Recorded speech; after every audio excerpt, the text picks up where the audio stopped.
আসসালামু আলাইকুম সবাইকে। সবাই আশা করি খুবই ভালো আছো। সো আজকে আমরা এইচএসসি 23 ব্যাচের জন্য একটি স্পেশাল লাইভে চলে এসেছি।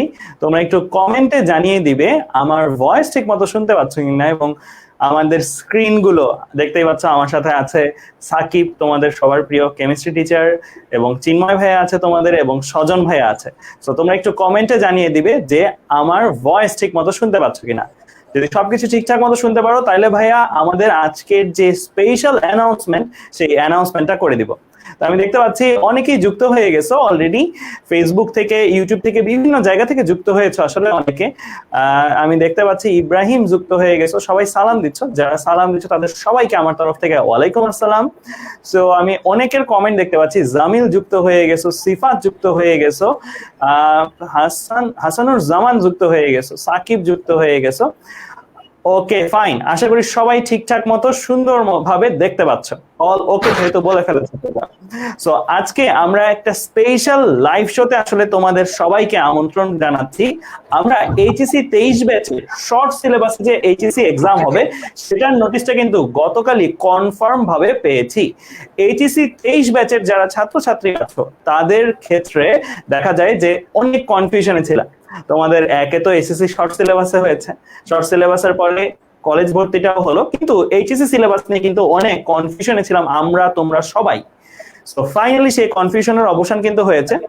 শিক্ষামন্ত্রী বলেছেন অলরেডি যে 22 ব্যাচের যে শর্ট সিলেবাস, সেই শর্ট সিলেবাসেই কিন্তু 23 ব্যাচের পরীক্ষা হবে। সো 22 ব্যাচের শর্ট সিলেবাসটা তোমরা আশা করি সবাই দেখেছো, এবং না দেখে থাকলেও কোনো সমস্যা নেই। আজকে আমরা তোমাদের প্রত্যেকটা সিলেবাস নিয়ে কথা বলবো, তোমাদের এই সিলেবাস কিভাবে শেষ করা যায় সেটা নিয়ে কথা বলবো, এবং আমরা কিভাবে তোমাদের জন্য প্ল্যানটা গুছিয়েছি সেটা নিয়ে কথা বলবো। তো চলো আমরা দেরি না করে একটু দেখে ফেলি আমাদের যে নোটিশ গভর্নমেন্ট দিয়েছে সেই নোটিশটাতে গভর্নমেন্ট কি কি বলেছে।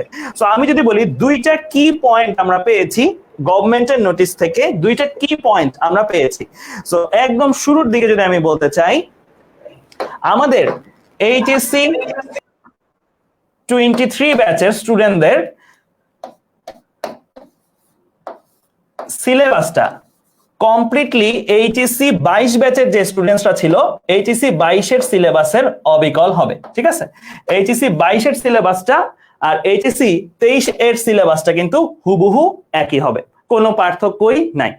ঠিক আছে, সো এইচএসসি 23 এ সেই সেম জিনিসগুলোই থাকবে। আমরা জানি না এখনো বাংলা ইংরেজি আইসিটি বাদ কিনা, কারণ আমরা যদি 22 এর ক্ষেত্রে দেখি এইচএসসি 22 ব্যাচের স্টুডেন্টদের কিন্তু আইসিটি পরীক্ষা হচ্ছে না, আইসিটি বাদ দিয়ে দেওয়া হয়েছে। এইচএসসি 23 ব্যাচের ক্ষেত্রে এটা আমরা এখন স্পষ্ট জানি না, কিন্তু সিলেবাস নিয়ে confirm physics chemistry math biology HSC 22 এর সিলেবাসই এইচএসসি 23 এ হবে।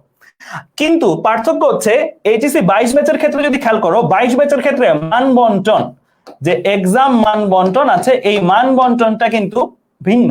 অর্থাৎ 22 ব্যাচের ক্ষেত্রে কোনটা 40 মার্কসের এক্সাম আছে, কোনটা 50 মার্কসের এক্সাম আছে, কোনটা 55 মার্কসেরও এক্সাম আছে আলাদা আলাদা ভাবে। কিন্তু তোমাদের ক্ষেত্রে মান বন্টনটা হবে টোটাল 100 মার্কসের এক্সাম, অর্থাৎ ফুল মার্কসের এক্সাম হবে।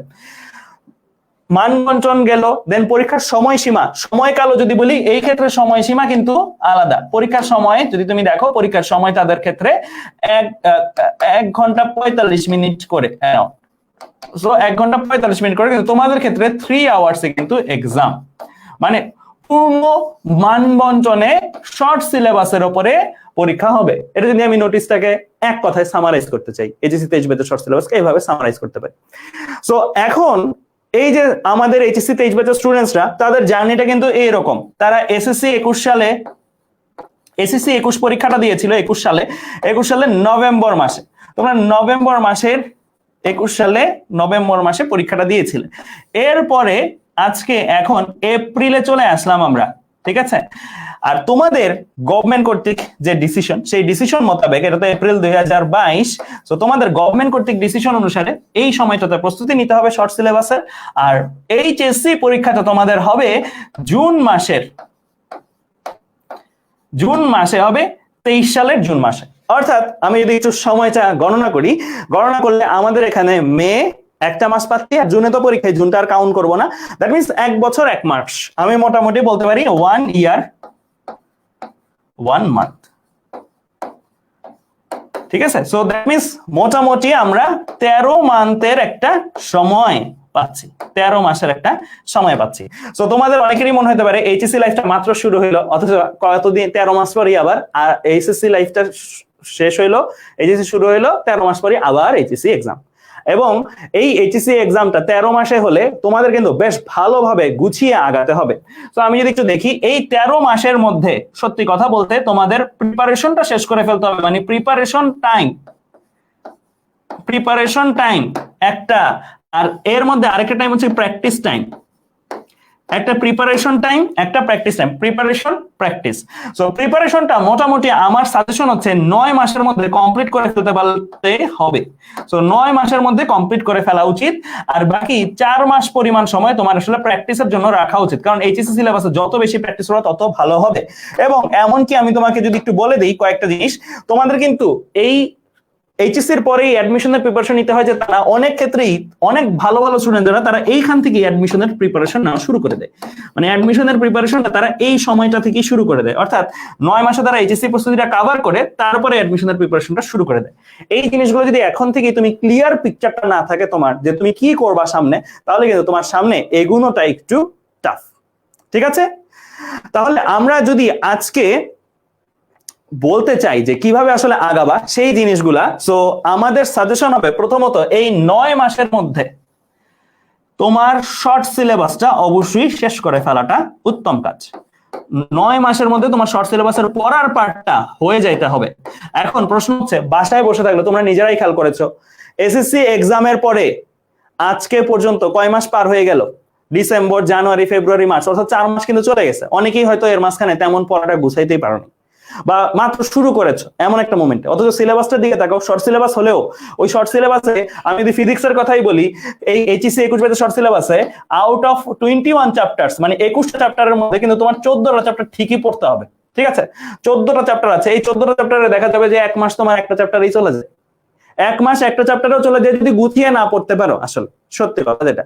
কিন্তু তোমার শেষ করতে হবে কয় মাসে? 9 মাসে ফিজিক্সের 14টা গেল, এরকম করে কেমিস্ট্রির চ্যাপ্টার আছে, ম্যাথের আছে, বায়োলজির আছে, এই জিনিসগুলোও কিন্তু তোমার শেষ করতে হবে। এটা কিন্তু বাস্তব সত্য, এটা করতে হবে। এখন করতে হবে, আমরা আছি কিসের জন্য? আমরা আছি তোমাদের সাহায্য করার জন্য, যে তোমাদের গুছিয়ে দেওয়ার জন্য কিভাবে আসলে করতে পারো। সেই কারণেই আমরা এইচএসসি 21 ব্যাচ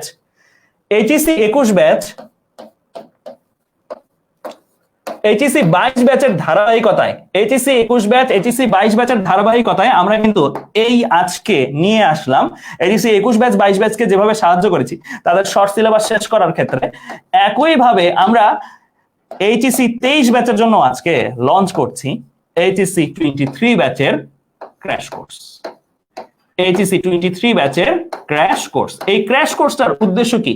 উদ্দেশ্যটা হচ্ছে এইচএসসি 21 আর 22 ব্যাচে আমি যদি বলে রাখি প্রায় অলমোস্ট 30,000 স্টুডেন্টস অলমোস্ট আমাদের কাছে কিন্তু পড়ে তাদের শর্ট সিলেবাসটা শেষ করেছে, এবং অনেকে ভালোভাবে একটা রুটিন লাইফের মাধ্যমে জিনিসটা আরামসে শেষ করেছে। আমরা এইচএসসি 23 ব্যাচকেও ঠিক সেই জার্নিটার মধ্যে দিয়ে নিতে চাই, যেন এইচএসসি 23 ব্যাচের স্টুডেন্টসরা ওই যে 9 মাসের একটা প্রজেকশন দেখাইলাম ভাইয়া, ওই প্রজেকশনের মধ্যে তার শর্ট সিলেবাসটা যেন ভালোভাবে শেষ করে। আর এইচএসসি 23 ব্যাচের জন্য আমরা আরো গুছিয়ে, মানে এই ব্যাচকে যা দিতে পেরেছি সত্যি কথা, এই ব্যাচকে যা দিতে পেরেছি সত্যি কথা, এইচএসসি 23 ব্যাচকে আমরা এর চেয়ে অনেক বেশি আসলে দেওয়ার চিন্তা ভাবনা করেছি, যা আজকে তোমাদেরকে ধারাবাহিকভাবে আমি অ্যানাউন্স করে দেখাবো। তোমরা শেষ পর্যন্ত লাইভে থাকবা এবং এইচএসসি 23 ব্যাচের বন্ধুদেরও মেনশন দিয়ে দিবা, বান্ধবীদেরও মেনশন দিয়ে দিবা, সো দ্যাট তারাও এই জিনিসটা বুঝতে পারে যে কিভাবে আসলে আমরা আমাদের প্ল্যানটা গুছিয়েছি। সো এইচএসসি 23 ব্যাচের ক্র্যাশ কোর্সটা ফার্স্ট অফ অল আমরা 8 মাসের পরিকল্পনা রাখলাম, 8 মান্থস এর একটা প্ল্যান। 9 মাস টাইম, কিন্তু তার মধ্যেও 1 মাস তো এদিক সেদিক বন্ধ চলেই যায়। সো আমরা 8 মাসে চেষ্টা করছি ফিজিক্স, কেমিস্ট্রি, ম্যাথ, বায়োলজি, এই 4টা সাবজেক্ট শর্ট সিলেবাসে যা যা দরকার এক্সপিরিয়েন্স টিচার পোল দিয়ে যেন শেষ করে দিতে পারি। একটা কোর্সই যথেষ্ট, ফিজিক্স, কেমিস্ট্রি, ম্যাথ, বায়োলজির জন্য শর্ট সিলেবাস পুরোটাই শেষ হয়ে যাবে। এন্ড অলসো আমি বলছি যে এই ব্যাচগুলোতে আমরা যা দিতে পেরেছি, 23 ব্যাচে পরিকল্পনা আমাদের আরো বেশি, 23 ব্যাচে আমরা আরো বেশি কিছু দিতে চাই। সো আমরা যেমন 21